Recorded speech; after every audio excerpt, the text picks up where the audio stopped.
About as ready as I'll ever be. Yes. Mm-hmm. Hello, great ones. Welcome to Live and Be Great. If this is your first time viewing me, hello, my name is Latanya, and I am your host. And here, sitting next to me, is my good friend. Go ahead, introduce yourself. Hey, what's up? I'm Thomas. I am Latanya's good friend. Yes, he's my good friend. We are good friends. Yes, for now. Yes. What? For this episode. Oh, of course. Right? We're just actors. This isn't. I'm just playing. This is my friend, guys. This is my friend, and he's here to join me in having a wonderful discussion, okay, about race and culture amongst different races and cultures.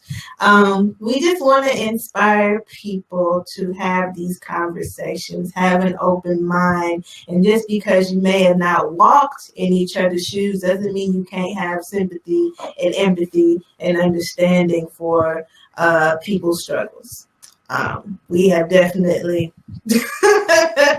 learned that. But before we get into that, if you could hear us, please give us a thumbs up. You give me a thumbs up to 5 times. Also, heart the page as well. I'm usually here Mondays and Fridays, 3 p.m. Pacific Standard Time and 6 p.m. Eastern Standard Time. If the broadcast breaks, what will we do? I'll come back and I'll show this from the beginning. But let me go ahead and click record just in case so we can continue with our show. Just in case anything happens. Again, hello, Latanya and Thomas. We're going to have our conversation. We're going to tell you guys the story, how we met, all of that. It's some good stuff, good education, and you'll probably get some answers to some questions that maybe you were afraid to ask. We might cover them today. I want some answers to some questions. Yes, I know you do. Yeah. Yes. We're going to get some answers finally? Yes. Oh, okay. Thomas is very curious. Very curious. All right. Tell them a little bit about yourself, like your background and what you like to do, your passions. Go ahead. Sure. Well, my name is Thomas. I am originally from New York. I now reside in Los Angeles with my wife.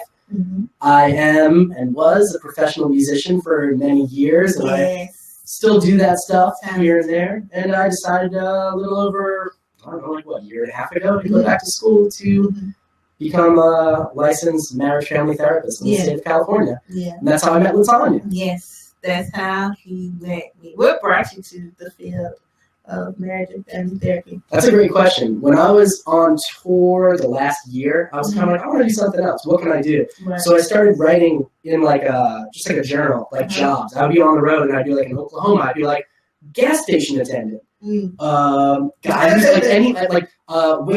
cook, person washing windows, and I would just cross them off when it didn't make any sense for me. And after a whole year of doing that, like psychology or just like the field of psychology, that still really resonated with me. So I was like, I want to look into that. Right. So I just kind of jumped in and was like, psychology school. I didn't know what I was looking for. I was just like, I just jump in the deep end.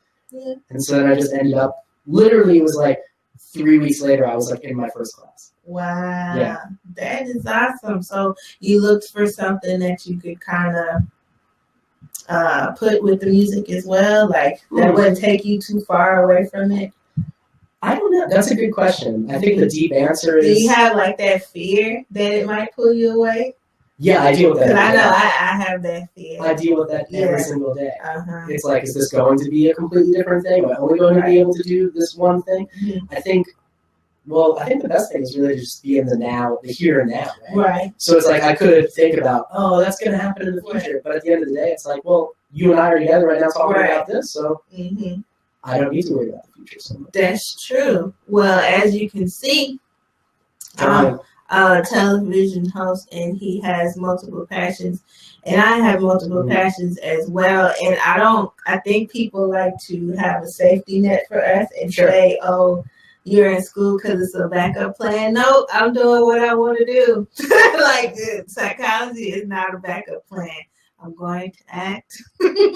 I'm going to dance. I'm going to sing. I'm going to be in talk shows.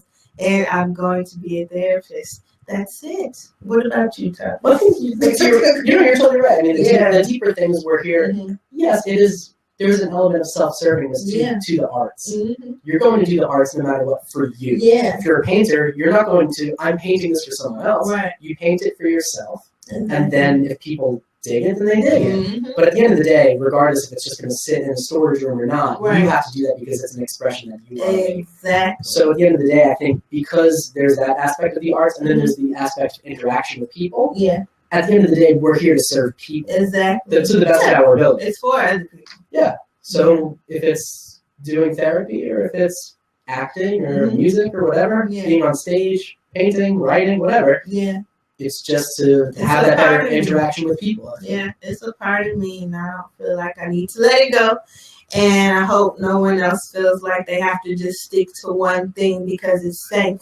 It's 2017, branch out. Yes. What do they say? Diversify your portfolio. Yes, it's time to diversify. Diversify your portfolio. Anything you've ever wanted to do, even somebody would say it's silly. Oh, you're in the corporate office, but I've always wanted to cook. Go cook. Do both. Do both. Make time to explore your passion, like live in it. That's how I feel. But yes, hello 76 people. Sweet. We're getting up there. That was quick. Hello 76 people. Welcome to Live and Be Great. Okay, give us a thumbs up, please, if you can hear us. Also, you can bid in to join in on the conversation. We are talking about race and culture today. Yes, we are. It's necessary. We already got into a fight about Michael Jackson. I wanted 1979's off the wall Michael Jackson. He did. And she said, well, you're entitled to your opinion. Right, he is. I'm like, listen, we're going to talk about race. I'm going to pick the cheesiest song I know. Okay, so people get the picture. Yes, I chose black or white. All right, why not? It just fit. Yeah, I don't know if it's a macro. You could have done the Ebony and Ivory Michael Jackson Paul McCartney song. Sorry, I ain't think about that. I'm a diehard Michael Jackson fan, so I couldn't help it. That's always the first person that comes to I'm just teasing all the time. I can't help it. It's part of our dynamic. You need to act right. Oh, all right. Look at he acting in front of you. I'm acting silly. That's messed up. I'll reel it in. I'll reel it in. You're the host. I'll reel it in. Yes. Right. Okay. So let's tell these wonderful people how we met. So we had a multicultural class for the summer, part of our program, and Thomas was the only white person in the class. And we had to, the first day of class, I think we had like group presentations to sign up for, and we ended up signing up for the same day and the same thing. So I believe after that, now first of all, my observation of Thomas during the whole first class, he was beet red. I'm always beet red. Was that class? Always beet red. He was red the entire class. Go ahead, tell them about your experience the first class. I get. Be real. I'm trying to think of the best way to describe it. I mean, you're right. I was the only male. No, there's two. There was me and another male. So there's two males out of 30. Mm-hmm. I was the only white person in the room, and then it was met with okay, cool. So understand that you're you're the problem with society. So now that you're in charge, we're going to come at it from that angle. So it was very challenging to understand what our professor was trying to do. Yeah. To really dismantle the problems that we have in our society. Yeah. So and he was using me as an example. He was. So did that kind of freak you out a little bit? It was very challenging. Yeah, I bet. I agree with him. Wait a minute, don't put on. Yeah, I'm not the one. And he's like, no, you are. Right. Your complacency of being a white male in society furthers that stereotype if you choose not to acknowledge that thing. Choose not to acknowledge. But not on purpose, but like just by not having the conversation that you and I have learned. Not experiencing it, you know, maybe just thinking, okay, I don't have to deal with it. Let me just push that to the side because I don't have to deal with it. Well, so, the white privilege. Exactly. And it was kind of like, you're in a multicultural class and you're the only white male and you're surrounded by different cultures.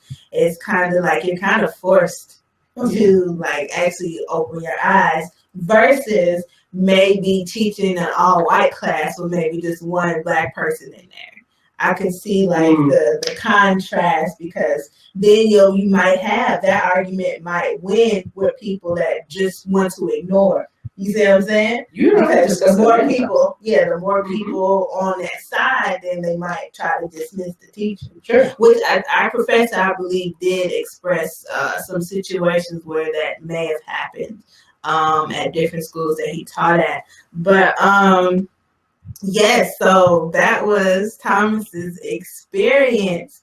And I think I was telling them my experience about a young lady, white female, and my experience with her and all the like inappropriate things she would say. And after class, you know, the class was just cracking up because they, you know, I kind of gave hints. They knew exactly who I was talking about.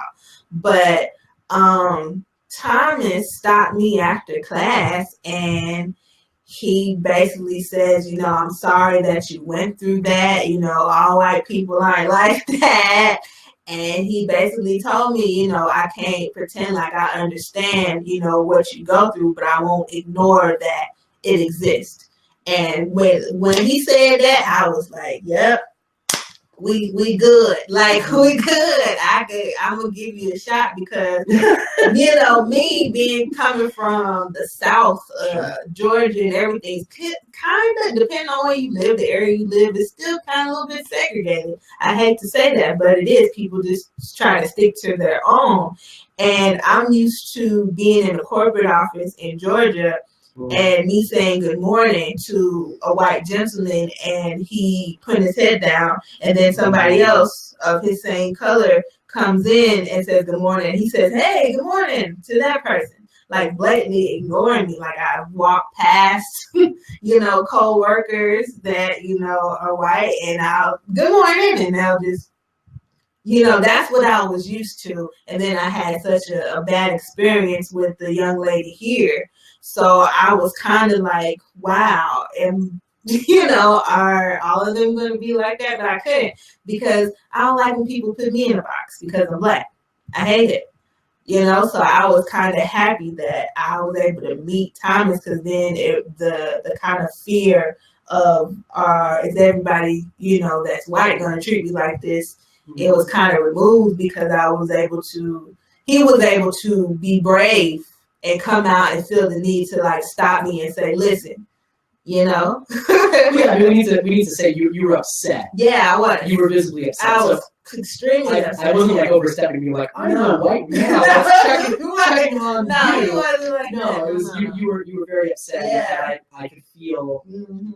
Well, like I was saying, I can't understand what you went through, but I could feel the emotionality and the pain in your story. Yeah. And so that's what I was really responding to. Yeah. I'm really sorry that you felt that. That sucks. So we bond on that ability to understand each other's. Yes. We realize that the situations are going to be different. Yeah. But the emotions behind the situations are going to be exactly the same. It's just like, you know, what if that happened to you? It's as simple as that. Right. Like, what if it happened to you? How would you feel? You know? Totally. What was another groundbreaking conversation that we had? The conversation about the talk that us black kids get about police. We get it at young ages, especially the black males they used to get at such a young age. But you know, Thomas, he was like, I never had that talk. I never had that was to the deal difference. with that. Yeah, because we were trying to really figure out what went from the beginning of when you're born to going to school and all that stuff, Right. what is the real difference that we experience, familially speaking? Right. My parents didn't have to say, you need to be careful around authority because you might be pigeonholed as this type of thing, and therefore you may need to change the way that you act in public. Right. And that was where we pinpointed that very different conversation that had to happen. I didn't have, so the white privilege existed, but never having to have that discussion with my parents. Never having to have it in that context, like from beginning, that our parents, they kind of have to prepare us for a battlefield, because there's people that will put us in a box because we're different and think that, okay, one defines all. So we're looked at as criminals from such a young age. Like, and you can have the wrong, they're in our schools.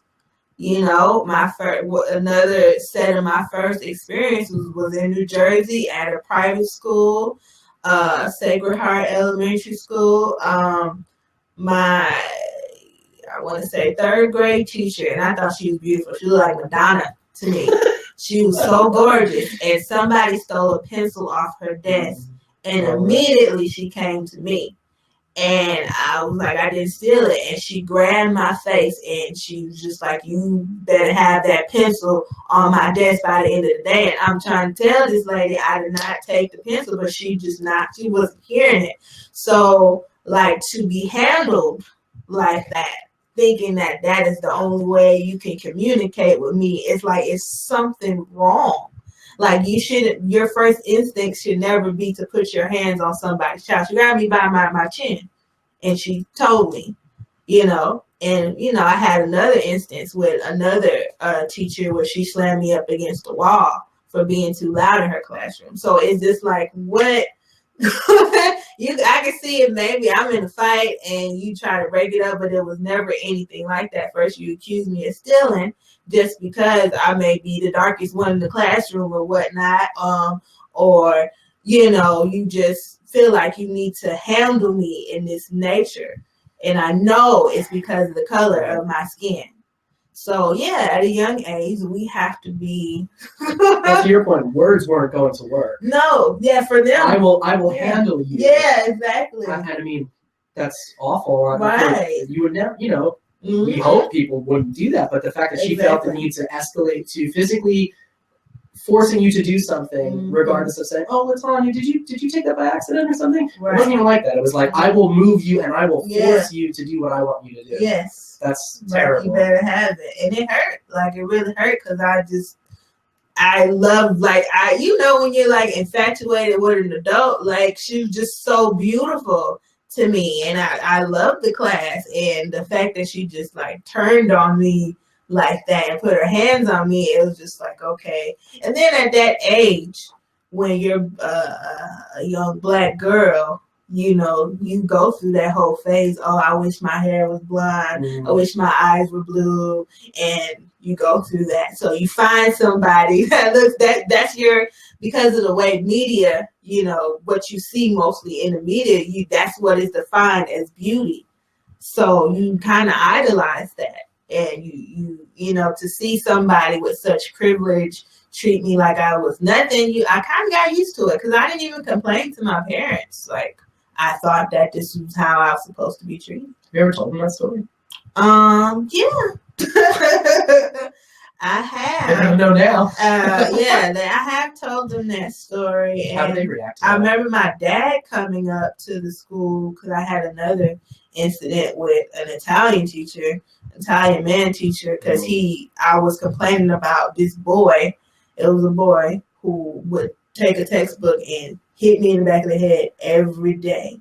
And I'll get up and I'll run after him, and the teacher will only catch me running. So he would be like, "Why are you always running?" And I'll try to tell him, "Look, I'm getting hit in the head like hard every single day that I'm in school." And I think the boy finally like kicked me. Ooh. He kicked me like in the genitals. That's another thing. Goodness. You see what I'm saying? That's another thing. I hate to like breeze past that, but people, they like to masculate Black women, and they teach our men to do that. You see what I'm saying? Just because we're darker. they like to dehumanize that, and that's all. It's been in the genes and the DNA. It's been a system of that since slavery. But the guy kicked me, and somebody saw it, so I had a witness. And the teacher, I told my dad, and that's my dad was like, I had enough. That's when he got involved. I'm coming up there. Right. So, the boy ended up apologizing, but it was just like, what made you feel like you could do that to a girl? Because you masculinized me because I was darker. So it's it's a lot of things. So there's an underlying unspoken process that's happening throughout the court, like you were saying, like the conversation that your family had to have with you. Mm-hmm. There's other social processes that are happening. There are other social processes, like Malcolm X said it, that the black woman is the most disrespected creature on the face of the earth.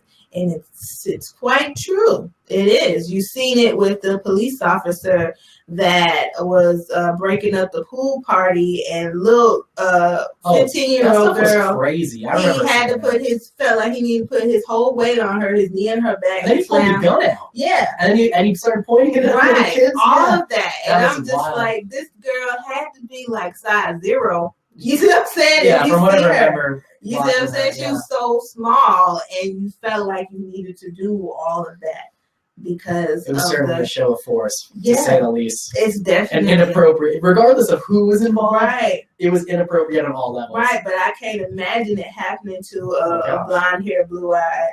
You see what I'm saying? Of course. I can't even imagine the whole situation going down like that. But y'all see how Thomas is just, boom, I hear you. You see what I'm saying? Like, he don't have to be in my shoes, but he's just immediately, okay, what if that would have happened to me? Boom, how would I feel? I don't know. Tell them your process. Like, how do you get to such a understanding state?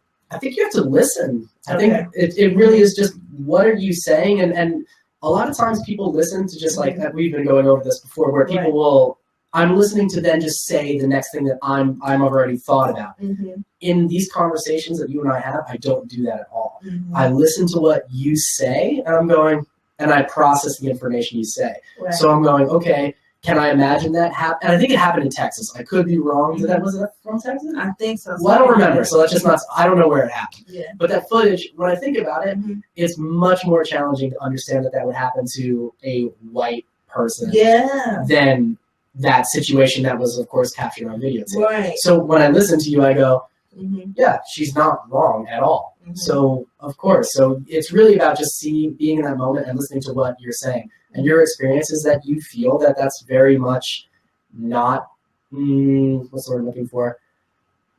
There's different standards for different people in our society. And, of course, they're unspoken. Mm-hmm. And so that's why, of course, we're having this police brutality discussion often. Right. And too often. And it's really uncomfortable to talk about. Yeah. I don't like talking about it, but you can't deny it. You cannot deny the pattern. If we look at patterns, pattern recognition is everything. Yeah. So pattern recognition and context. Mm-hmm. So the context of this happening over and over is that there are police involved. Yes. There are people of color involved, and they're being abused. Yes. Or killed, or just outright gunned down in the street. Right. I mean, that's inappropriate, and we need to acknowledge. So when you're saying, how do I process it? I acknowledge and listen to what the information is, and I note the context and what happened. Right, and you're able to. The thing about social media, and I think that's why if you look at some of the marches, like the Black Lives Matter marches, you see more white people out there because they're able to you have to be blind not to see it. Like you'll see, how many videos have you seen with an unarmed black man with their hands up?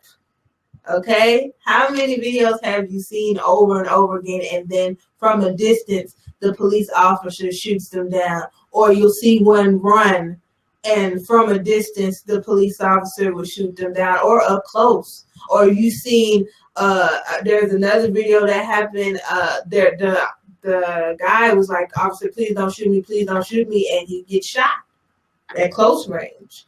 Like, you've seen it. I think there's even been times where they've even said, like, I am armed. I don't, like, Right. I'm telling you to Yes. inform you that I am armed. Yes. And with Philando, he said, I'm armed. You just asked me to get my license. And he shot him. You know? He shot him.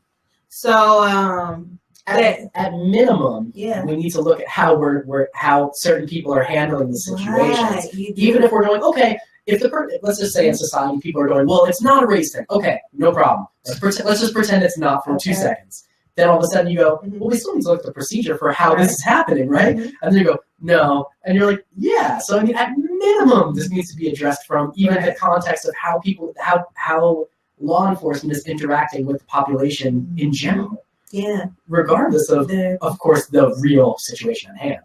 But it comes in maybe a process. So maybe if somebody's not ready to have that real race thing, maybe talk about like what needs, to your point, how would you feel if that was your child? Right. How would you feel if you were screamed at when you got pulled over for, you know, a moving violation? You know what I'm saying? Like, could you imagine, like, get your hands off the steering wheel? You're like, I mean, I'd be like, oh, what's going on? Yeah, what happened?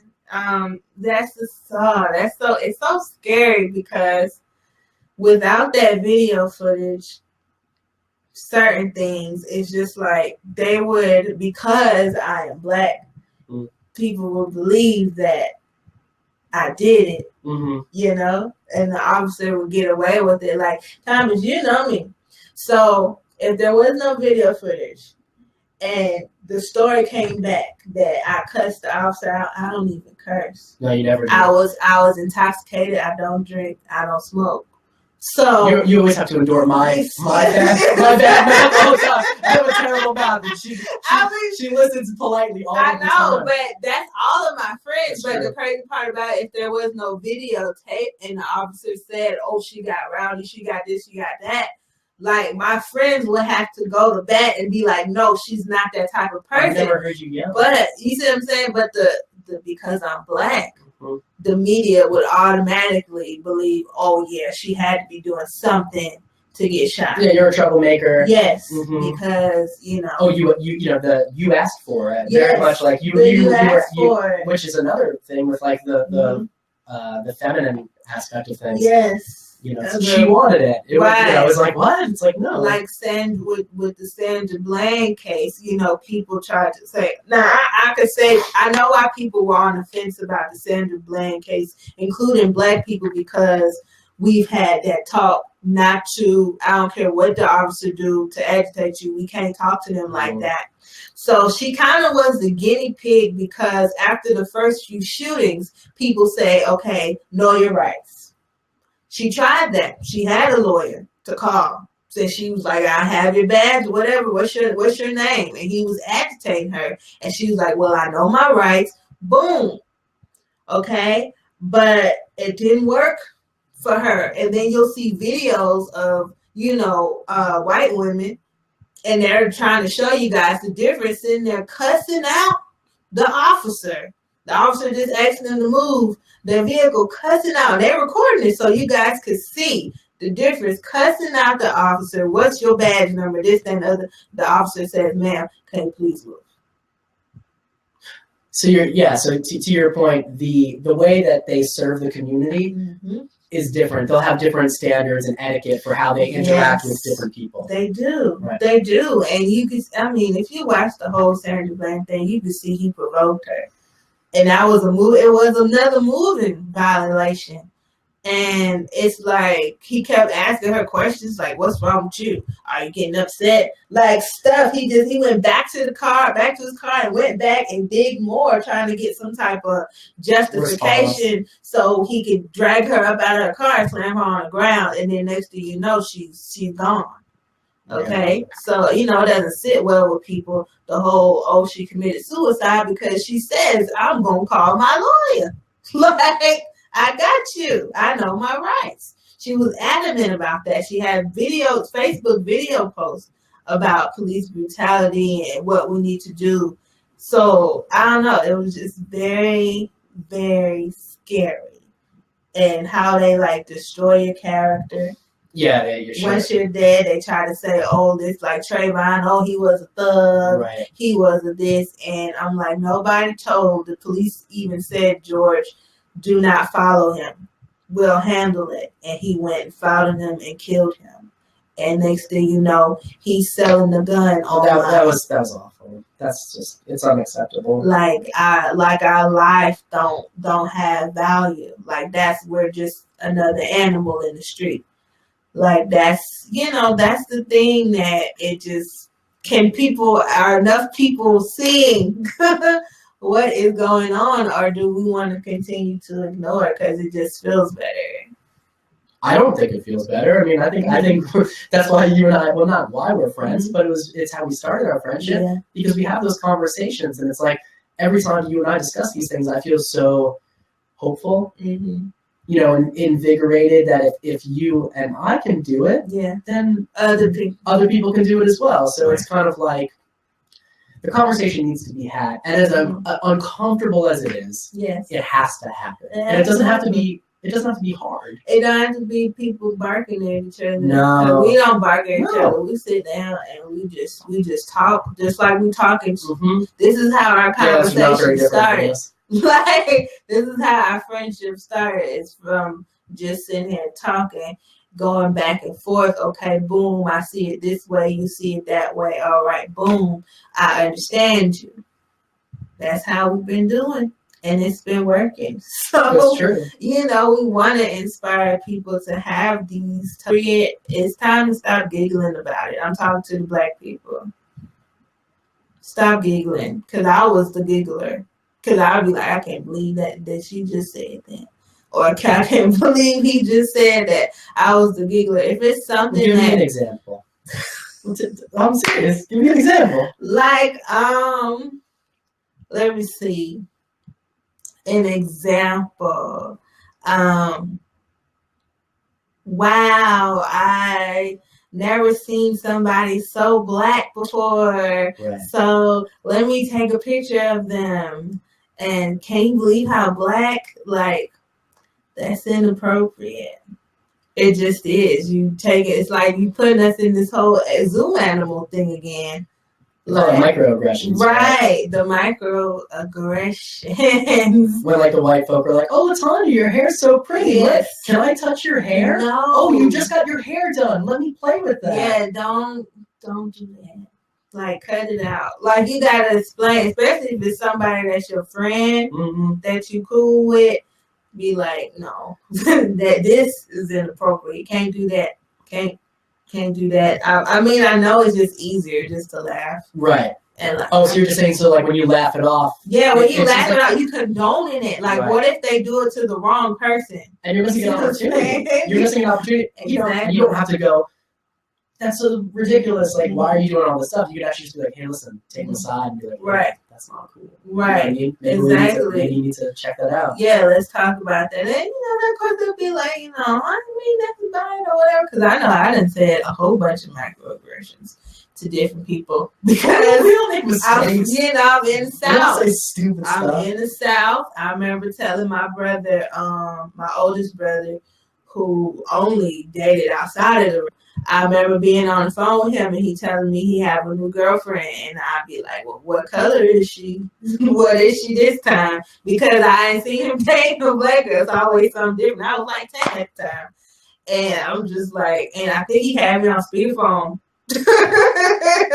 So it's just like, it's stuff you grow up with, and as you grow up and you open your mind, you learn, you kind of got to always be in that whole mode of how would I feel if this happened to me.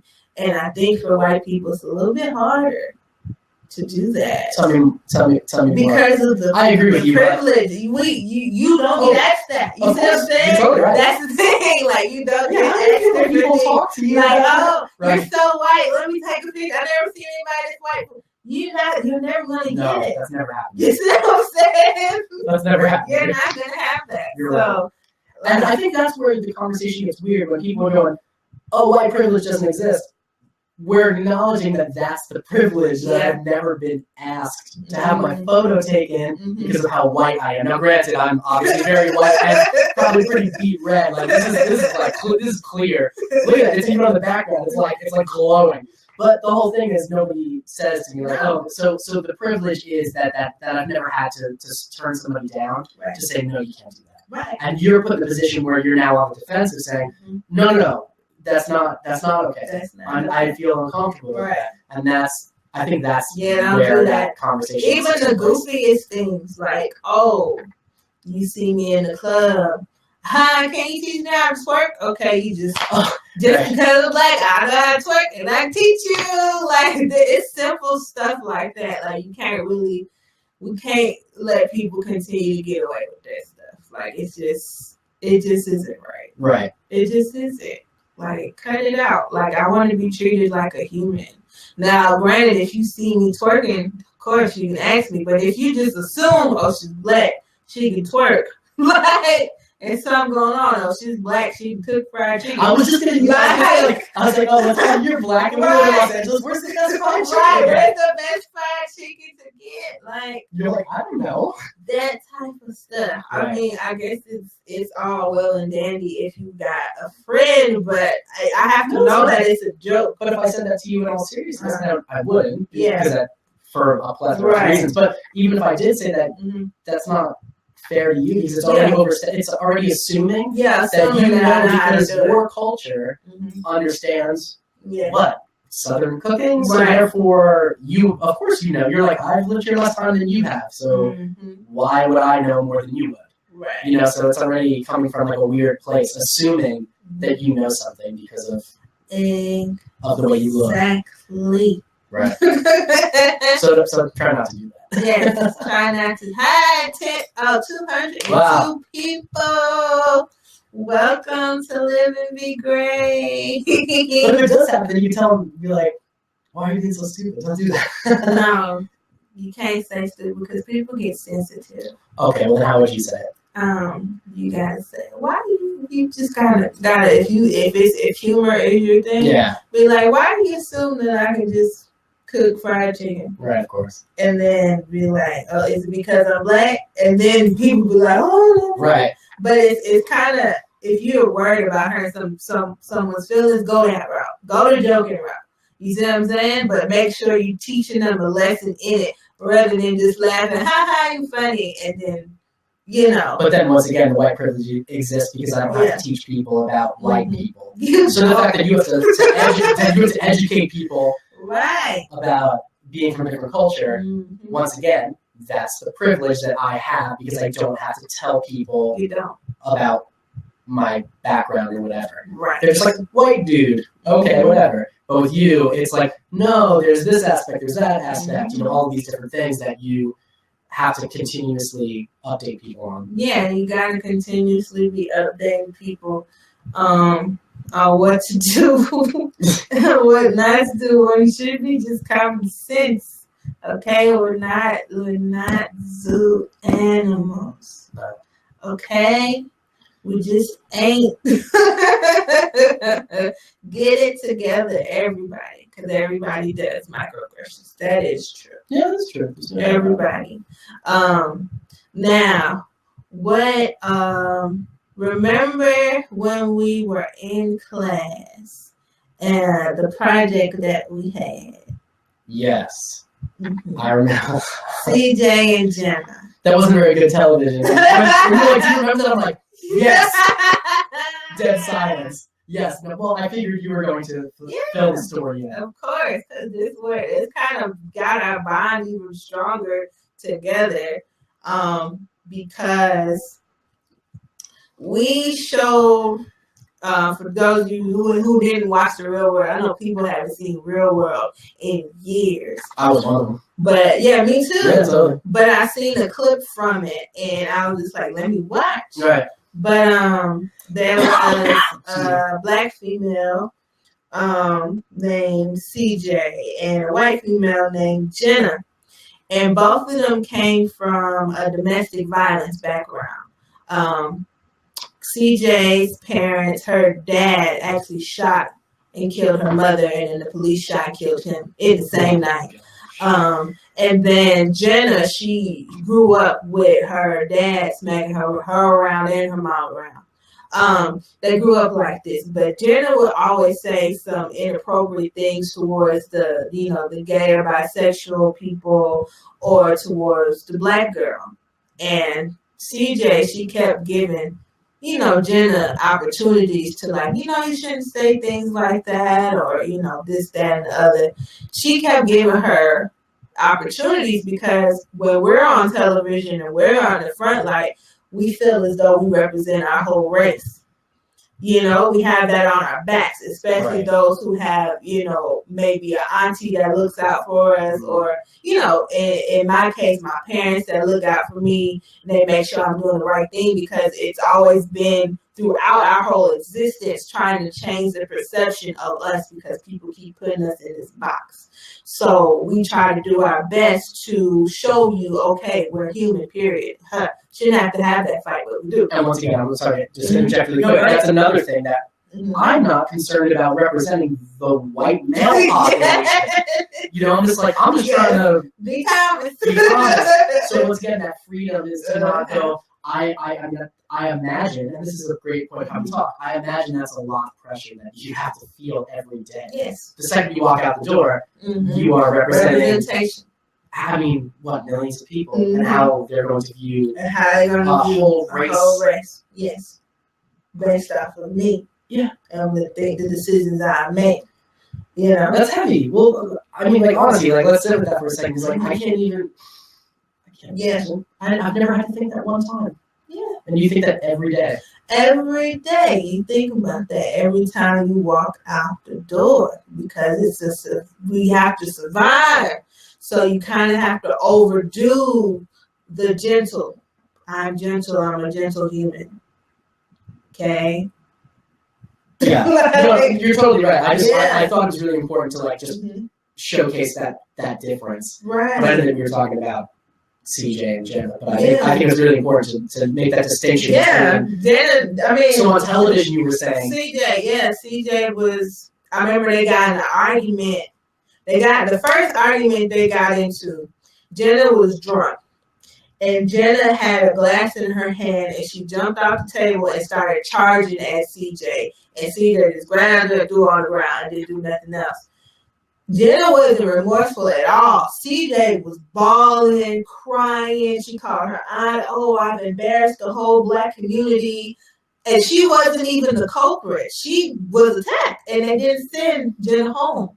So things escalated the next few weeks, and Jenna had a friend on the phone and told the girl very disrespectful to CJ.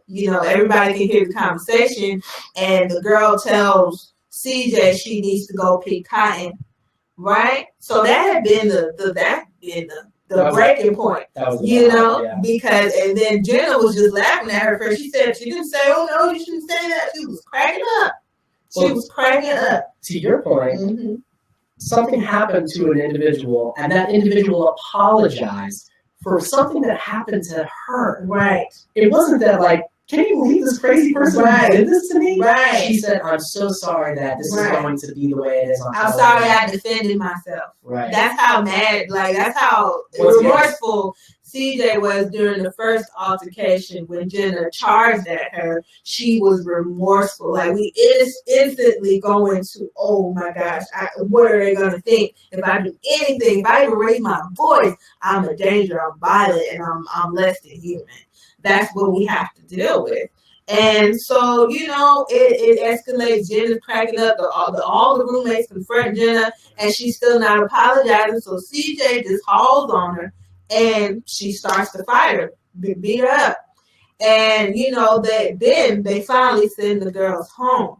But our presentation was, how can we get these girls in counseling, and is there a way we can approach these two and get them to understand each other? Right. But our presentation was knocked away because my worst fear happened.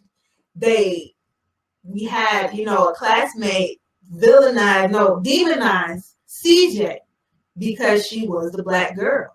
the whole argument was CJ could have blinded Jenna, but what could Jenna had a weapon in her hand when she charged at CJ?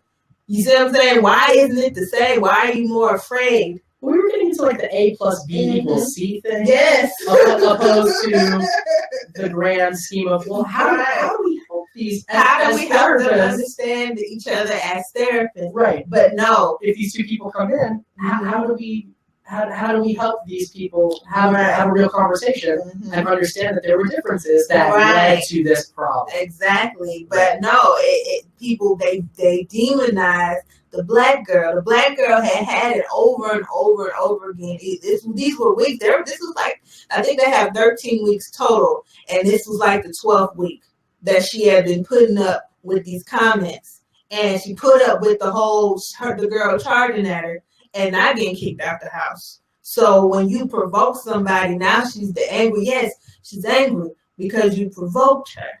Like, what do you expect? But guess what? Like I said in the beginning, they both had a history of domestic violence. They both came from the same background, but it's like the privilege in Jenna. I could do whatever I want. I could charge at you. I could say whatever I feel like saying about you. I put my hands on you because I have that privilege. Versus, dang, somebody just pushed me. I'm at fault. You know, it's different. And then when I finally retaliate like you retaliated, I am now the worst person ever. So context is everything. Yes. we have to look at the whole, not just the context of this physical altercation between the two individuals. The whole thing. But how they were raised. Yes. Where they're coming from. Coping skills. Right. All sorts of different things. Yes. It was expectations in the situation. Is it a work situation? Is it a social situation? What's happening? Is this in public? Is this behind closed doors? Right. So there's a lot of different things that people in general, not even from a therapeutic standpoint, but in society, needs to take into context, as opposed to just looking at A plus B equals C. Exactly. That's what the whole thing. And you automatically, like, people, I've heard people say time and time again, they're intimidated or they're afraid of black people. And the black person could have never done anything to them. But they're deathly afraid and intimidated by them because of the things that you see in the media. And I think part of it, you know, how I try to kind of soften the blow is people, even though they try to pretend like they're not aware, they are aware of the treatment of minorities. They're aware of it. And the stuff that we're seeing that now, that black people have been through, I think people are more afraid of what we should be doing instead of what we're actually doing. Well, I don't know if you remember that what you told me a couple of weeks ago. Well, yeah, go ahead. I'm trying to remember I don't want to mess up the phrase and correct me because I don't remember exactly. Yeah. But you were going, some people, privileged people, more specifically, I guess, white people in this case, some white people in America are afraid of the way that they're going to be treated, as if they might be treated like someone of color that has been treated for quite some time in this country. Yes, they're afraid of being a minority because they see how minorities are being treated, and they like that comfort, you know. Who wants to feel bad? Who wants to? Especially if it's something that you cannot change. You can't change. Whoever's in charge is going to rule, period. That's what oppression is. That's exactly what oppression is. And I think the hardships that black people have been through, it's like if the shoe had been on the other foot, you know? I mean, you've seen white people go to war. That's the beginning of America. They went to war over being mistreated by the British. They was like, no, we are going to be treated like humans. We're going to fight for it. Okay, we'll slaughter whoever we have to slaughter. Well, that was after the fact that we pushed all of the Native Americans out in the first place. After the fact of that. But it's just like... I'm just saying, that wasn't exactly a polite conversation. It wasn't, but I think the only person, there may be more, but the only person you hear about that type of revolt is Nat Turner. Mm-hmm. But it's just like, what if? I think people are more afraid of what if that happened.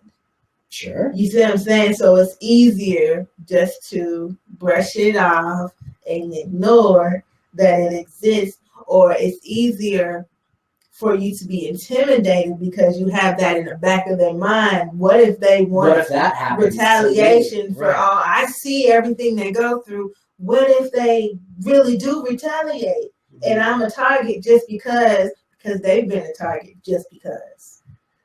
I totally agree with you. It's hard for me to understand because I don't, to be honest, even maybe on a subconscious, I don't feel that for me. Yeah, I mean, because you're aware, the thing is you're aware of it. And you've gotten to the point where okay, I've been, because your wife is not white. You see what I'm saying? So you've been past the point of let me get to know and love this person because of the person they are. You see what I'm saying? You've been able to take the whole, I'm better than you, I'm the savior out of that. Yeah. You see what I'm saying? You've been able to take, but people, they uncomfortable. I can't save anybody. I can't even take care of myself.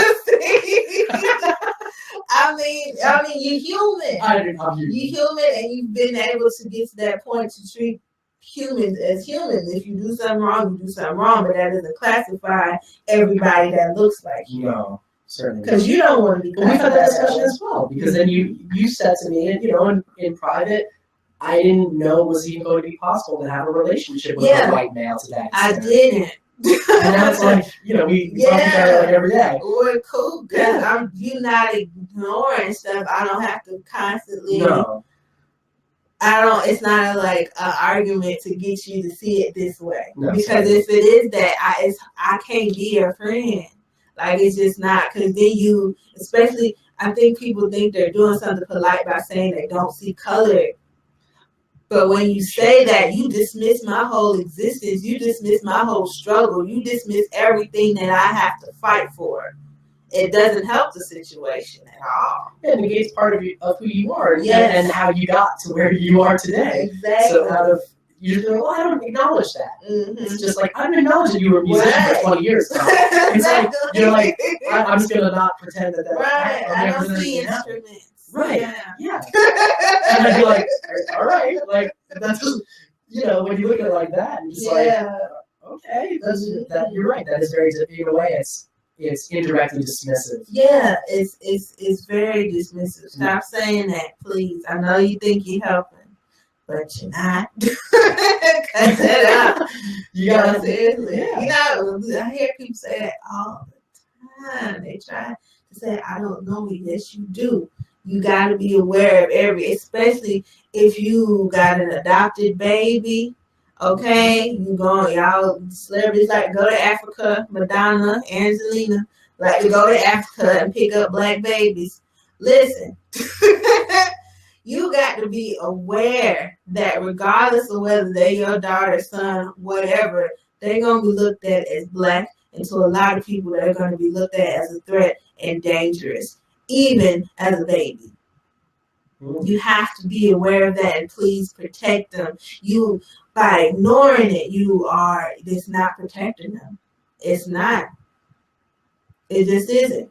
And, they might be luckier than regular parents who are, tad luckier than regular parents who are not superstars. They might be luckier, but you can't ignore if you got a black child. You can't ignore this is how it is. Take this education, talk to a black parent or an Asian parent or whoever. If you have adopted a child that is of a different ethnicity, it's important that you get that knowledge because it's a part of them. People try to erase it and be like, no, because you're mine now. No, all people see is this. That's it. And that's not going to change by you ignoring it or trying to make them feel like, because you're mine, you're going to be protected. When they become an adult and go out there in the real world, police officer is not going to ask, sir, is your mama white?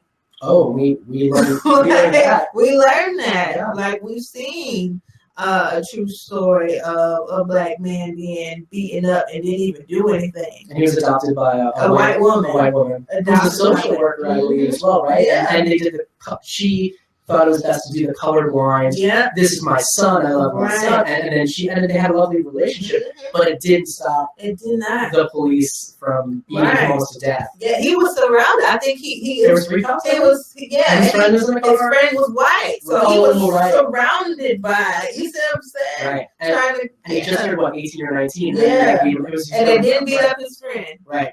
But they pulled him out of the car. Pulled him And out that of was the the car. whole Yeah. the problem. They realized that the issue was by Mhm. not addressing that problem. Right. She did him a disservice by not explaining that the world is a harsh place. Exactly, and especially for our parents, She had the right intention, but she did. but it didn't work. It did not work out. Because I mean, in her defense, of course, you don't want your child to grow up with fear, No, of course. but And who wants to also think that they're coming from what's the word I'm looking for? A negative, like from a disadvantage. Yes. So it's like, oh, I don't want to explain to my son that he's at a disadvantage. And it's like, but that unfortunately led to an extreme, Yes, extremely violent situation. In some cases, it may save their lives, but Right. as you see in the media, sometimes it doesn't. But you have a better chance of them surviving if you do make them aware. You have to, and that's when I think I got off a little bit with the the Sandra Bland thing. That's why black people were on the fence, because we know not to talk to. We are told not even to look at the officer in their eyes. Like, just look straight ahead, hands on the steering wheel, don't move. That's what we're taught. But Sandra thought that, okay, since I know my rights, because we're like, let's try a different approach and let them know that we know our rights. Maybe this will work. Mm. You see what I'm saying? It's time you treat me like a human. I know my rights. Right. And that didn't even work. So she was the test dummy for everybody, because we thought, okay, maybe if we read up on the law, we do this, we do that, then, and we tell the police officer we know our rights, maybe it'll save us. But it didn't. It's heavy. Yeah. It's quite heavy. I'm gonna go ahead and push it out there, because I think this is another thing that people are afraid of. Okay, what are people Let's talk about the white guilt. Okay. Do you experience that, or do you not experience it, or how do you cope with that? Like, what is your view on that? That's so that's deep. I mean, it's on so many levels. Yeah, I mean, does it exist? Do I feel bad that when I walk out of this house later, I will have a different experience than you? That makes me sad. Mm-hmm. That makes me. Maybe guilt is the wrong word per se, but it's like I'm aware, and it saddens me that there's different things, and this is like the code switching thing. Mm-hmm. There's different. Oh, we can do this way, and you could, I'm going to be this way in a situation, opposed to being that way in another situation. Right. I feel sad that people need to change who they are to fit certain situations. Mm-hmm. So for me, I think, and unfortunately, the only thing I feel that I can do about it is to have these conversations with someone like you, who we're friends, Mm-hmm. to discuss those problems and feelings, to hopefully change that the course of future whatever for history, right? Yeah. Because it's like, but how do I cope with it? It's like I try to. You can't be little people. I know. You can go, oh, Tanya, life's so hard for you. I mean, because then once again, you're coming from an elevated. Yeah. So it's kind of like you have to be aware of those things, Yeah. but also always note them, be mindful of them, but continue, remember humans are humans. You have to treat people the right way. Right. And you have to, whatever, just to keep me up at night, the guilt or whatever. No, but I also think that that's from a place of also white privilege, because I don't have to think about that all day. Am I aware of it? Yeah. Yes. But the privilege is maybe, I'll think about that now. Right. Now's the time that I can think about that. Mm-hmm. So where a lot of times people don't have that luxury. Right. So that's the thing. Do I think that that's really I'm trying to think. I'm trying to use words because I curse so much. I'm trying not to curse. I'm doing my best. I think it's really crummy that people have to deal with that all the time. Yes. And I wish that they didn't have to. Mm-hmm. And I'm going to try to do my. So how do I deal with it? I try to do my best to be aware of that at all times, to model that behavior for other people to see that. Yeah. Yeah, I can definitely appreciate that, and I think that is, I don't know, that's one of the things with this new, Nazi. Go for it. The new Nazi, generation. I don't know what you're gonna say. So I feel like that's the thing they don't want white people to feel guilty for all white people. But we've always the fake nationalism type. Yeah, but the thing is, that's what we've been fighting for. We don't want you to keep putting us in a box like we're not responsible for everything. And the system, once you understand that the system is broken, you'll have more compassion for the people, the gangsters and the hustlers.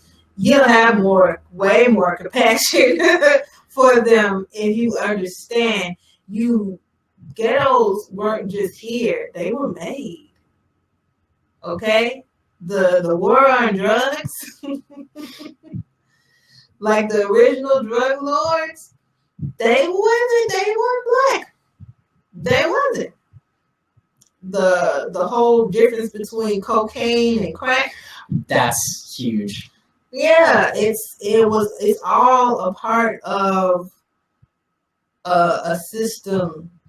Yeah, powder cocaine is totally different than rock. Yeah. That was the whole thing, right? Completely. The way you get hooked, the fact that it's cheaper to get. Right, so if a celebrity is snorting cocaine, that's very different than I saw this person smoking crack. Right. It has a different connotation. It's a whole different, and it's just you. So context is everything. Right. When you have to deal with constant pain, just like a superstar, you're going to find a way, whatever your vice is, to remove that pain. But imagine having the burden of just being forever, you're going to be looked at as less than, no matter who you are. You're going to have somebody that believes in somebody who don't. But you can't sit there and fault the person that believes it when they've been told this their whole entire life, that they ain't going to be nothing. Somebody's going to take the bullet. They are. But why can't we have compassion instead of just labeling them as throwaways and not feeling for them, feeling their pain? They're the scum of the earth. Like how we treat our homeless people. It's not so much, to your point, these people are, the scum of the earth, whatever. People aren't going, how can we help those people so they don't have to be involved in that? Exactly. They're coming at it from a different angle. So if you maybe all of a sudden change the lens if you're looking at it and go, that sounds like it's really difficult. Mm-hmm. When I get to go to a cushy office job all day long and they're out there, whatever, doing their thing, how can we help those people, the people in need? Exactly. It's not even at that point. It's not even about. Yes, there is color and gender and all those things involved, but you're just looking at it as an individual person. Right. How can we help that person? How can we help them? If you look at it like that, it's a completely different conversation. It is a completely different conversation. Yeah. I don't know, just try to understand, have these conversations, just like you would have a conversation. I don't even know how many people have a conversation with an addict. I don't. But right, they think it's just like this is a choice. Right, you think it's just a choice, but stop making that choice. Yeah, right. It's easy. Stop doing that. Nah, don't think that you're less than. Just you just think that you're great. It's not easy. No. It's very hard, especially when you have a system that is set up that way that forces the idea on other people, just like they did with Barack. He the president, the highest level in America, and still was disrespected. Every day. He's still disrespected. He's disrespected. He was wife, children, all of that. That was terrible. Disrespectful. Yeah. Name calling. The only reason why he was asked for his birth certificate was because he was black. That's it. multiple times. And then when they provided the birth certificate Yeah, multiple times. They had on the news. You can see how these documents, because of the flip of the page, these documents was falsified and like. But let's be real. If he really wasn't born here, they wouldn't have allowed him to be president. Exactly. Just like real talk. Like, the other people would just be like, no, we know for these XYZ reasons. So they would have loved to have had that, smoking gun, whatever, from the get-go. They were just like, oh, we're just gonna let him be president anyway for 8 years. Oh, and by the way, he was born. Foolishness. Yeah. So. Like, people need to cut it up. Cut it out. Sorry, I was looking at the numbers. Hello, 324 people. Welcome to Live and Be Great. Hi. But yeah, it's crazy, and I'm ready to be in a world where this is not an issue, but I don't know if I'll see it in this lifetime. But we're doing our part. We're trying by having this type of conversation. Yeah, you and I always say that we have to not, just do this in public. I mean, to be honest with you, this is challenging for me to have this discussion on the internet. I look around when we're talking in public, let alone have this discussion publicly in this forum. Yeah. But by having it happen between you and I, maybe this will motivate someone else to have a polite conversation. Yeah. It doesn't have to be some huge 2-hour long gigantic conversation. You can start with one little tiny thing. Yeah. We didn't know each other. Yeah. Or you can just be like, oh, you know what? Maybe it's not polite to say it that way. Right. Maybe you could say it this way. Exactly. And although it's not someone's job to educate, but maybe that little type of education, that touch, will then all of a sudden open a whole dialogue, and then you can change, someone else's perspective. Yeah, the class that we took, I wish it was in high schools, required. Yeah, like a multicultural class, like for sure, required from high school, even grade school, a small version of it. Like so people can get back to being human. I don't even know where we were. You're right. It's really about being. It's really about acknowledging human beings. Yes. Human beings, and not you're less than because you're different. Right. We acknowledge all of these things, every single thing, from race, gender, sexuality, educational level, all of that stuff, socioeconomic status. We acknowledge all of that to break it down to get to the point of there's still a human being there, right? That's the whole point. Is and that's what we're trying to do. That is exactly what we're trying to do. We are human beings, and that's always been the constant fight. But the way our parents told us, and their parents they let us them. know Right. to other people, you're not. You just aren't. And I need you to make it back home to me. I need you to make it back home. You know what? Let me find that clip. I'm gonna play that clip again. Which one? The clip of the talk, the infamous talk that the parents had to have. Let me look for it. Did you show me? I don't know if I showed. I don't know if I've seen this. I might not showed you. Well, I'm ready to watch something. Let me see if I can find it. If Facebook will be nice to me. And show me it's not being nice. Hold on. No, it's definitely showing you the same thing over and over. It is. I might can find it and save it right quick. While I pull this up, guys, we'll be right back. Enjoy our picture. Let me see. Facebook being disrespectful.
You found it?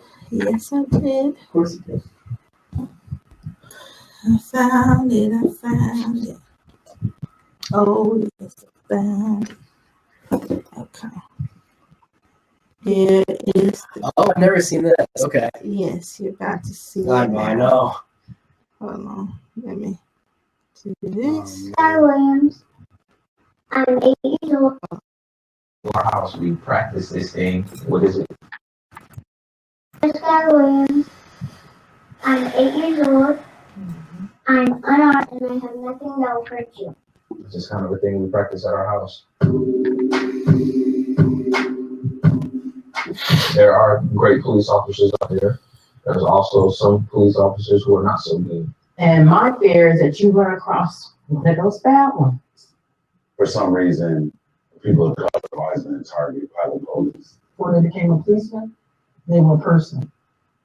And that person took all their ideas and all their thoughts and all their prejudice in their job. Why would a police officer assume that you did something bad?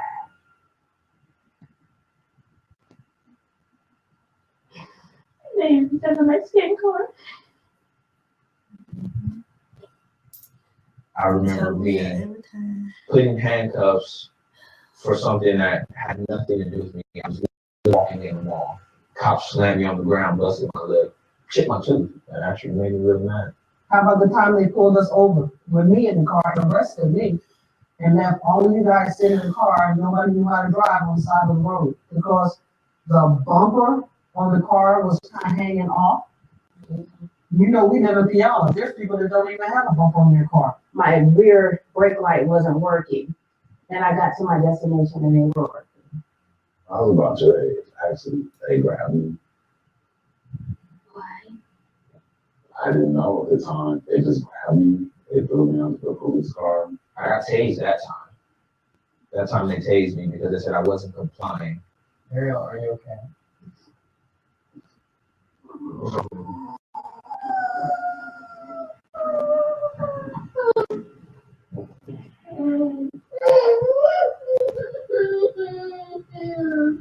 Okay, I'm not.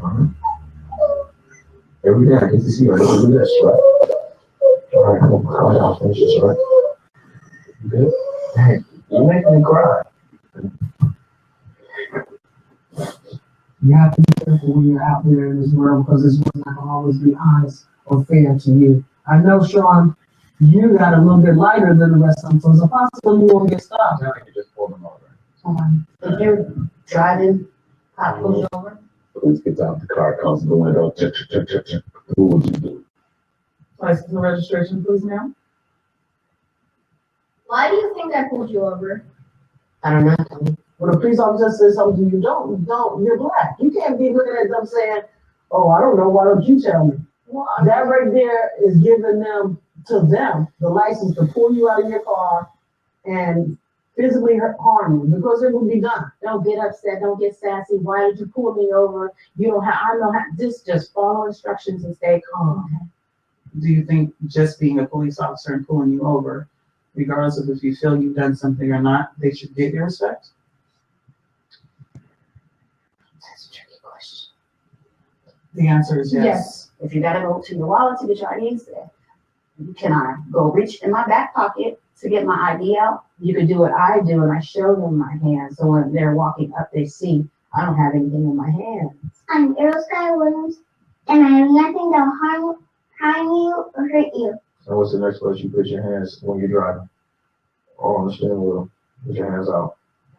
If at all possible, turn your phone on. And call someone and put it on speaker. But whatever you're doing, I want you to say what you're doing before you do it. You don't write any statements. Well, you have to write a statement. You don't have to write anything. You're a minor. I'm responsible for you. No one can tell you anything else. If you tell you to be quiet, do everything that you can to get back to me.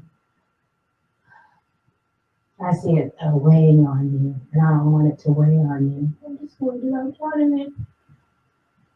I'm worried about him now. You guys find out? My nephew and her cousin.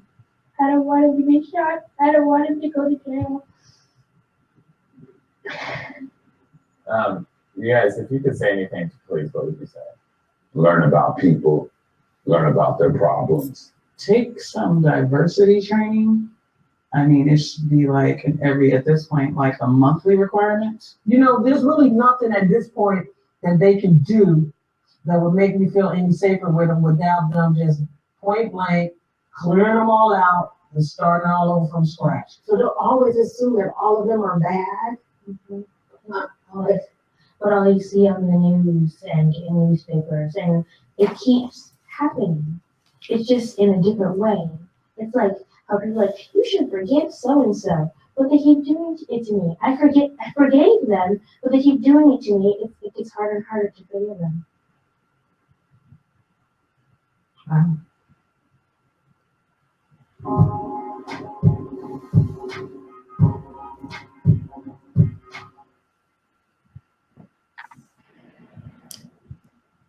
Yep. That was tough. Wasn't it? Yeah. Mhm. I don't even know what to say. I mean, Yeah. it's brutal. Yeah, that's the reality.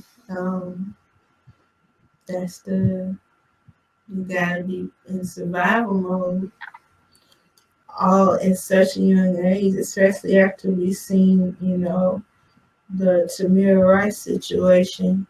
He was only 12, What was that, 6th grade? Something like that? Yeah. So 6, he was a kid. Yeah, a kid. Yeah. And you have these talks, and you don't even know what you've seen people with their hands up. That's why they came up with the hands up, don't shoot thing. With their hands up and still be looked at as just dangerous. And I think it goes back to me saying in the back of our mind, in the back of people's mind that are afraid, it's the what if I'm them now, What do you mean? What if I turn into them? Oh, What if they really, really, really rise up? All of them. right. And I have to face what they face. I'm going to do whatever I need to do Right. to stop that and protect me. Right. So, It's very individualistic. very. It's only about Oh, that's the USA all day. Is that type of survival of my own. And that creates the whole I choose to be ignorant thing when all you are is caring about your family. But the crazy part of what people need to understand is you need to understand who's on top. You can be for your family. You can have that, but you need it's once you realize who is on top, you truly gonna understand that that's not the way. We need to have compassion for anybody who is being discriminated against, anybody who harm is being brought to you. Have compassion because the people that voted that may be immigrants for Trump. That don't make no sense because his America, it don't include you being on the top. I know you thought maybe if you opened your heart and your mind and maybe because you're in a certain tax bracket that would include you, but it don't, and nobody should be able to get away with the things he got away with and become a president. Now that's the scary part. Yeah, it's interesting to have like the conversation of what's changed now. Because if we look at the 90s and what happened with President Bill Clinton, Right. now granted that wasn't, however you look at it, it could be deemed inappropriate situation because that was a government employee or Monica Lewinsky and all that stuff. Right. But at the end of the day, I mean, was it inappropriate? Perhaps. Was it as, I don't like whatever, put things up against other things, but it's like at the end of the day, in terms of some of the things that have happened in the past Right. 12 months in terms of things that have been said. Right. I think those things are pretty hurtful, harmful things to say. Very And hurtful, even harmful. knowing that, people still said, "Yeah, I'm cool with this. I'm okay with that. Yeah. Yeah, that's cool. It's not too bad. Yeah. Yeah, I'm That's for this. crazy. I'm for this cat. Like, I don't know. That's really challenging. So what happened culturally that we're so okay with that now? Everybody trying to find a way to include themselves. So people are angry, so they're acting out a little bit. Yes, they're trying to get somebody. They're trying to. I don't know. I guess in some people's mind, he's gonna take them to the top. But if you Yeah. ain't a straight white male that's Christian, it ain't you. I'm a straight white male. I'm not at the top. I'm just saying, you'll I'm make like, it oh, there. really? You'll make it there further with him than we would. I'm just saying. I'm just saying for the record. I am not. Yeah, that's accurate. He got your. That's for real though. He got your interest. That's in heart. that You is see what that I'm is saying? that is accurate. Rich too. You gotta be rich. You're right. I'm not rich. You will. Yeah. You will be, but No, I'm you saying. know. But yeah, you gotta be rich as well. You gotta be wealthy. So I don't know. I'm just trying to do everything I can to educate people, not to fault people. It's okay. Nobody wants to be treated like this. So I understand people's desperation. I can actually understand people's desperation of feeling like, okay, if I vote for him, maybe my family will have a chance. But you gotta take hints. Once people listen, like grandpa said, once people show you who they are, you gotta believe them. Mm, Don't sit there and ignore stuff. that's interesting. Like, don't ignore it. Maybe he didn't say. I don't know. Maybe he didn't say nothing to you. That's the thing. Like the individualistic type of idea of, oh, it don't affect me, but it will. And it does. It does. It does. Because we're all affected together. That's the thing that people don't understand is that we're all Yeah. we're not the same, but we're interconnected. Yeah. So when you affect one person, you're going to affect another person. Yes. And karma. Oh, well, yeah, there's that too. It's yeah. It really is. It really is. What else? We loved our multicultural teacher, didn't we? Yeah, it was a good class. Professor Rudy Acosta, and hopefully since he's coming back, because he was supposed to leave. That's what I heard. I don't know. I don't know nothing about that. I just told. I saw that he was teaching some classes, so I told some other some of the younger students to take that class. Yeah, I hope so. And we'll hunt him down and bring him on the show with us. It would have been nice to have his perspective. We will. He certainly can talk. You can talk circles around me. So yeah. He was awesome. Hello, 397 Wow. people. Nice. Welcome to Live and Be Great. But yeah, it was a hard experience, but it was life changing, to say the least. That multicultural class, because I got to see stuff go down. Like, I didn't know that every race experiences, except white people, experiences colorism. Treating the lighter skin version of them better than the darker skin. Every race goes through that, and I had no idea. I thought it was just black people. I honestly did, but every race goes through whoever's closer to white. Mm-hmm. You get treated with kindness. You heard the grandmother say it on the clip, right? Like the lighter grandson might not get stopped as much as I think the darker one. You'll fare better. You'll fare better because you're lighter. And that's sad. It's very sad. But it's not inaccurate. It ain't inaccurate. And that's the problem. That's the problem. And people like to ignore it. And you've heard, people have heard former police officers come out and not just black police officers, white police officers, former ones come out and say, yes, we are told to target the black neighborhoods. We are told to go there. Sure. Okay, and find what we need to find. We're told to treat them like, look at them as dangerous, period. Armed and dangerous, even though they're not armed. You know, they're told that. They came out and said it. So it's teaching. They told the guy in New York that you can't choke people. And then what does he do? He does an illegal chokehold and kills the guy. Eric Garner kills. Yeah, and was he violent? No, he was just, I've seen that footage. Yeah. He wasn't violent at all. It wasn't. He just didn't want to go back to jail. But the whole point is, like, who cares if he was breaking the law or not? Right. It doesn't matter. You killed the person. You killed him. And that's not exactly how the chain of command works with it. You know, the chain of what's the word I'm looking for? You know, whatever.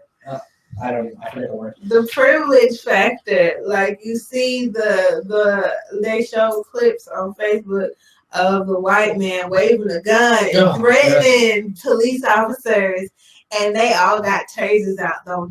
None of them pulled their gun out. All of them got tasers out. Of course. What about those guys that were in the I don't remember what state it was because I'm bad at remembering things. But those guys who had all the guns and they were protecting the wildlife refugees because they wanted that, and they had like a standoff for like a month. And they were like, oh, they can leave when they want to. Right. That's insane privilege that you get to just do as you You please, get to and then do what you want. they'll say, excuse me, gentlemen, can you leave when you're prepared to leave? Right. So that's crazy talk. It's ridiculous. And I'm like, those are armed militants. Right. What are you talking? And what the bath salts, the guy that was on bath salts, he shot 2 people, then ate somebody's face. Oh, Miami all those years ago? And lived to tell about it. Did he live? Yeah. They put him in jail. Oh, did they? They ain't shoot him down. Was he white? Yeah. Oh, I didn't know. You got it. You shot people and ate their face, and they ain't shoot you. But you want to shoot a black man with his hands up. He had problems. No, because there was another mentally ill black man who they had no clothes on. They shot and killed him. Right.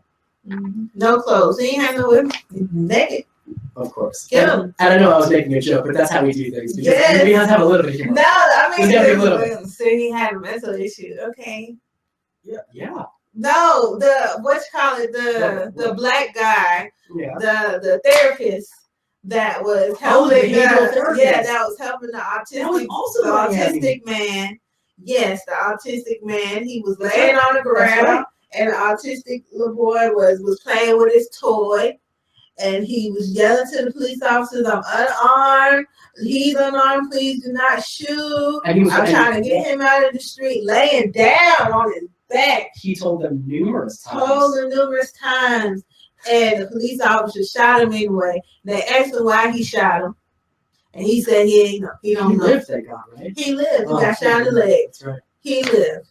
Right. But the commissioner, his police chief, in the press conference, yes, we asked him why he shot him. He said he didn't know why he shot him. That's What right. type That's right. of answer is that? That's an unacceptable answer.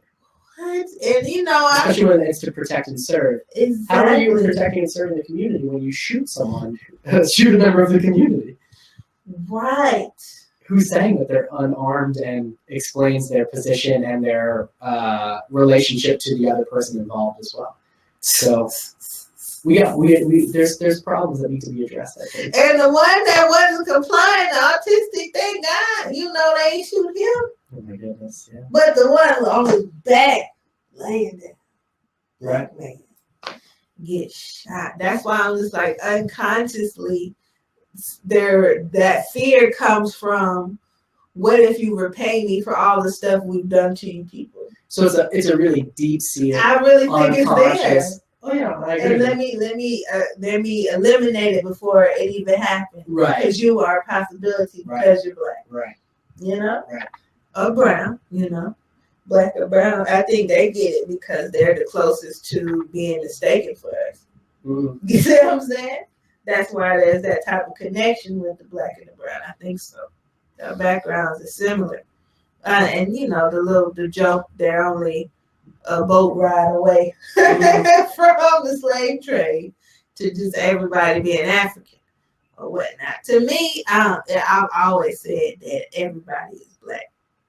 Period. They just start and people just have different complexions because they then did research and saw that the first people was every type of people were black. Sub-Saharan people. Yes, everybody. Boom. You see what I'm saying? Why can't we just go back to that? Everybody human. Right. Well, to your point, we have to really have that conversation. We have to dismantle all of the stuff that's in place in terms of ideas to get to the point of like, yeah, we're different. Yeah. Let's acknowledge that we're different. Mm-hmm. At the same time, we're all humans. So that we have to break everything down. All go bleed all the way red, back. got bones. Right. You know? Mhm. Like Same organs, yeah, organs, all of that. And same genome. all of that stuff, Right. and we still have to separate so somebody can be on top. We have to have a leader. Why can't we just have a government, whoever qualified, then you lead, boom, something like that? But I guess it's not sensible enough. I don't know. No, we're talking, I think you and I have been having this discussion for over a year now, and yeah, it's good, but it's like we have to. The whole world needs to have a conversation. The whole world needs to have a conversation. All 429 of y'all. Okay? They have you this conversation. Just pull it, even if it's a stranger. Hey, what is your first perception of me? What do you see? How I started off like that. And allow them to be honest. Somebody that's from a different culture than you. That might be pretty crazy. I mean, like, hey, conversation, like undo the stereotypes. Well, you make friends with somebody and you have a conversation. Yeah, have the conversation and know, yes, listen. Yes, you can still be racist and have black friends. It's possible. I have experienced it. Is there a difference between having a bias and being racist? Having a bias. I don't know. I mean, the thing is, you have a bias, but if you commit to it, if you still placing that on your friend, right? It's racist. You can have a bias, like boom. Remember, I make jokes like I'd be like, Thomas, why white people like to go running with shorts on and it's 2 degrees out. It was really cold out. Yeah, That's true. That's funny. so that's a bias, but I can't say Thomas gonna do Well, that that was- tomorrow. Like, that was- I can't be like that. Well, that was It's observational. different. That was right. It's different. Like, That's a great point. If you're going to assume that all people are going to do those things regardless of whatever the situation is, you're right. Then that's where the problem lies. Yeah. When you place it on your friend, like boom. I mean, and it's mainly negative stuff. Negative stereotypes. Right. Saying I can't sit there and think just because Thomas is white that his daddy is a Klansman. You see what I'm saying? Yeah. Wow. Like, Wow. I can't was do like, that. what? So you can't place that just because I'm black, my daddy is a drug dealer. And it's crazy because even black people will do that because people are trying to teach you about your own People say like all the time that they think I voted for Trump. Yeah, because Sorry, spoiler alert. because you're white. Right, and I'm like, what are you talking But no, about? there's immigrants and there's black people who voted for Trump. Yeah, so it's really interesting because you're right, because that bias exists that just once again, A plus B equals C. You're like, that's not accurate. Yeah, it's not accurate, and it's a bunch of stuff that you have to worry about, like the two situations with people abusing mentally disabled gentlemen. One of them was raped by a white gentleman, football player. Raped his black, mentally retarded football player teammate with a coat hanger. He ain't get no time. Now, 4 black children assaulted a mentally retarded white boy white gentleman, and everybody was calling them the devil, throw them under jail. They got time. Okay? They got time. And they should get time. But the one that raped with a coat hanger, talk about humiliation, he ain't get no time. Mhm. Okay? So to your point, there's always going to be a double standard with it. Double standard. Both in the wrong. Both sections in the wrong. You see what I'm saying? But I can see beating somebody up, boom. But you decide to stick a coat hanger and rape a man in front of everybody, and you don't get no time? Yeah, I mean, that's tough. I mean, What? You see it? Like, in all fairness and full self-disclosure, I am unfamiliar with both of these cases, so I can't, to be honest, my opinion is not, it can't reflect what I know, because I don't know anything about either one of these. I feel like because I don't know anything about it, it needs to be always looked at as the individual situation. no, but just but me telling you it don't sound crazy. That's what I'm saying. Common sense. Like why people like that's the thing. Why people like I'm trying to like explain to you. There's only so many ways we can explain to you what privilege is or white privilege is. Oh, of course. Yeah, in terms of white privilege, of course, to that extent, yes. They that's both very wrong. valid. Like I was mad about the whole. They was like, "Oh, F Donald Trump, the kids," just assuming, "Oh, I'm gonna pick on a mentally disabled white boy because I'm just gonna assume he a Trump supporter. I'm gonna beat him up." Y'all need to go under the jail, okay? But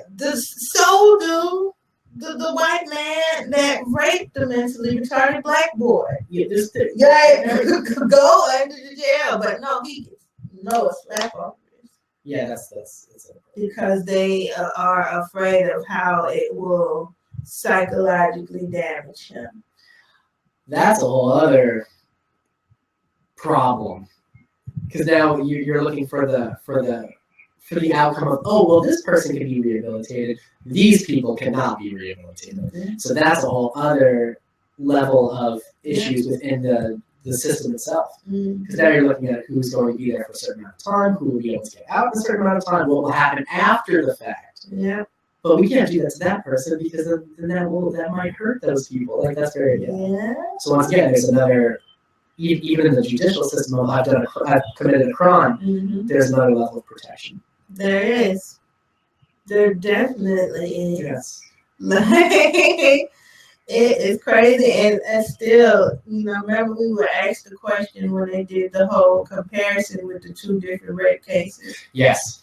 right? Yes. One with the Stanford rapist Yes. and one with another rapist who was black football player Who didn't do it? who didn't do it and served 5 years. He did not commit that The crime. question is, how do you give this young man therapy? I don't know, because I don't agree with it. That's the thing that I'm going to struggle with, because I don't believe it should have happened. And you kind of have to. Well, we would acknowledge that. You would acknowledge it, and you kind of got to treat that as if maybe he got raped, because when you rape somebody, that's something you can't take Well, back. they took away his time. Right, they took You away can't get his that time back. You'll never be able to get that back. That was taken from It was taken from, and it's. So you gotta sit with those feelings. But there's nothing you can do about it. There's nothing. Now, if you get raped, you can possibly put them in jail, but now you can't even do that depending on who rapes you. You can't put them in jail. Like, It's a challenging thing when you start getting into the judicial aspects of that stuff. yes, like yeah, that's the thing that bothers me the most, is you have a group of people who, as soon as they come out the womb, they written off by society. And you expect them to just go through life and just deal with it. That's it. Just accept it. That you, no matter how many degrees you get, no matter who you are, this is it. Mm-hmm. You will always be treated as less than no matter what you do. And you psychologically, Sure. you expect them to just deal with it. Well, we don't even know what the ramifications are in terms of psychological. I don't want to say it's what I'm looking for. Like disturbance that actually causes. Right. You know what I mean? Well, it's a lot You of can't even measure. I mean, maybe it's yeah, measure, we but I all don't go know. through this. Listen, I tell you, every black child go through a phase that they wish they could wash this off and just be looked at as beautiful, especially if they have darker complexion. Mhm. They wish that. The little baby experiment with the dolls. Every Oh, last right. child picked the white baby. They didn't pick the doll that looked like that. That's right. You know, Yeah. every last child. Because you're programmed to You're think that white is programmed. beautiful. Yes, and you're programmed to know without a shadow of a doubt you are less than. You'll be looked at as less than. You know, our parents Yeah, it's implicit. they tell us, yeah, we love you, you the world to us, but out there, you're gonna have people that don't think that way. Right. And they expect you to just deal with that. That's the part I want people to just sit with. What if you were forced? If you never experienced it, what if you were forced to just, this is the way your life is, and that's it. Mm-hmm. Ain't no changing it. Mm-hmm. That's yeah, it ain't right. It should have never been. Yeah, it's not. It should have never been that. And then we come to this point and we just go, yep. Yep, that's exactly it. Because sometimes you just have to sit with it and acknowledge Right. what Acknowledge it that. is. Acknowledge that this is the way things are, but God bless all the people who try to make a difference. God bless all the people who try to make it different for everybody else. You know, I agree. Just gotta do the best you can. you do. There's a And little bit of responsibility, all it takes is acknowledgement. Right. You know. Acknowledge the differences. Yeah, acknowledge the differences. Have the conversation. Have the conversation. Yep. That's all you can do. That's all you can do. Just be positive. Do the best you can. Don't say racism don't exist, and don't say you don't see color. Right. Cut that out.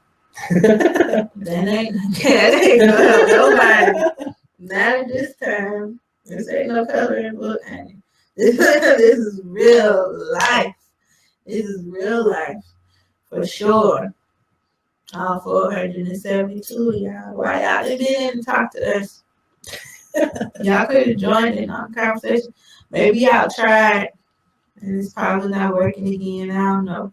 And thank you for the thumbs ups. 216 thumbs ups. Not bad. Yes. I'm happy that we did this, aren't you? Yeah, well, we were trying to do this for a while. We were trying to have this conversation for a while. Yes. On camera, on candid camera. Yeah. And as Live. uncomfortable as it is for me, the Mhm. point is to have this uncomfortable conversation Yeah. because over the course of time, it will become less uncomfortable. It will. The more people have this discussion to learn more about other people around them. Yes. That's the goal. Just have it. It's time to survive. Look. Look, we're friends. Yes. Yeah. For us, he ain't on the ventilator right now. Yeah. Conversation. No. He good. He not unconscious now. No. He I made good. it. Haven't passed out. Everything's good.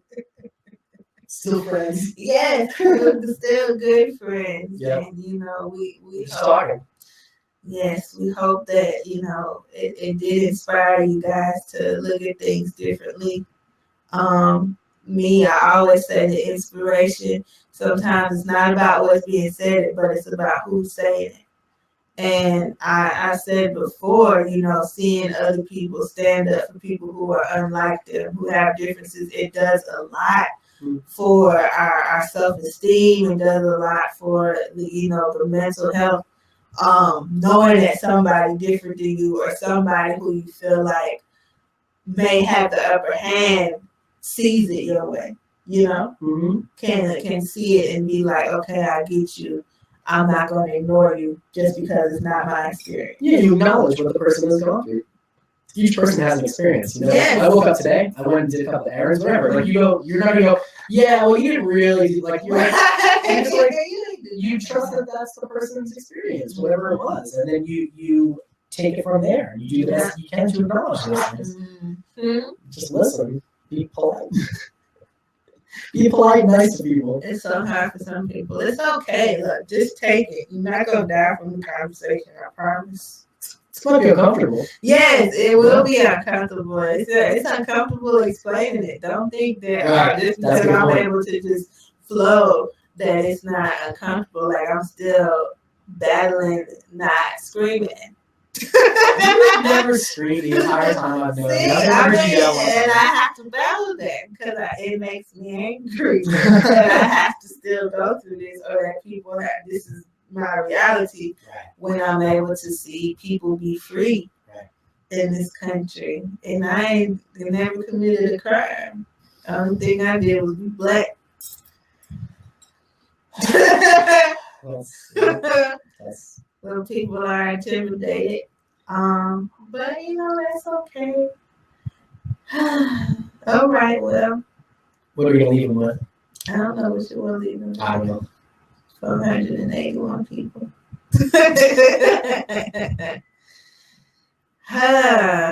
What shall we say? Well, this is not the only time you'll see Thomas. He'll be on again. Okay, we're a team. Ain't that right? You know it. He'll be on Always. again, you know. We'll do something fun. We'll do something fun too. This is my friend Mm-hmm. for life now. I'm the only white. I don't say only white. No, my boyfriend's best friend is white, so that's my friend too. You can say right now, maybe it's really white, right? But you'll get one. Yeah, come on. My only white friend that I gave myself. Oh, let me look at my. I know. That's so I funny. think I know. I have a white sorority. Oh, come on. This is crazy. I'm trying to think. It's a process, right? It's a big process. And so you gotta get over that fear. Like I Right. had to get over that fear of Right. thinking that he won't understand and won't try to understand. Yeah, just try to understand. Give a little effort. Right. A little effort goes a long way. Yeah, and you can't be no punk, man. Don't be no punk.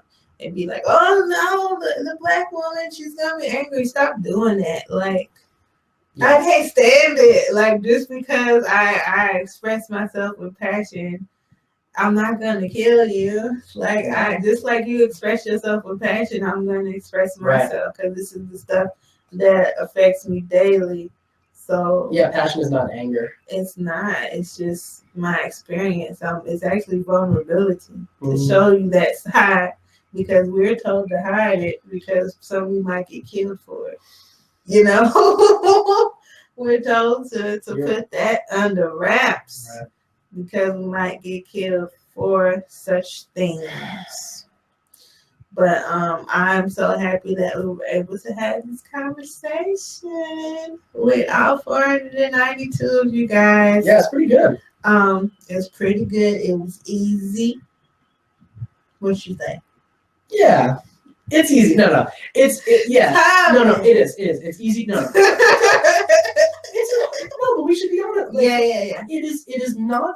We're not talking about. Oh, we're gonna go out and whatever, get drinks Yeah, later. yeah, This is really simple. Oh, how was class? Oh, whatever. Yeah. This is a serious conversation It is that's a affecting a serious lot of people. I mean, Yeah. so it's like, is it fun? Mhm. No. Is it important? Absolutely. Mhm. Is it something that needs to happen? Yes. Yes. So I'm happy that we have these conversations. I love having this dialogue with you. It's important. Is it easy?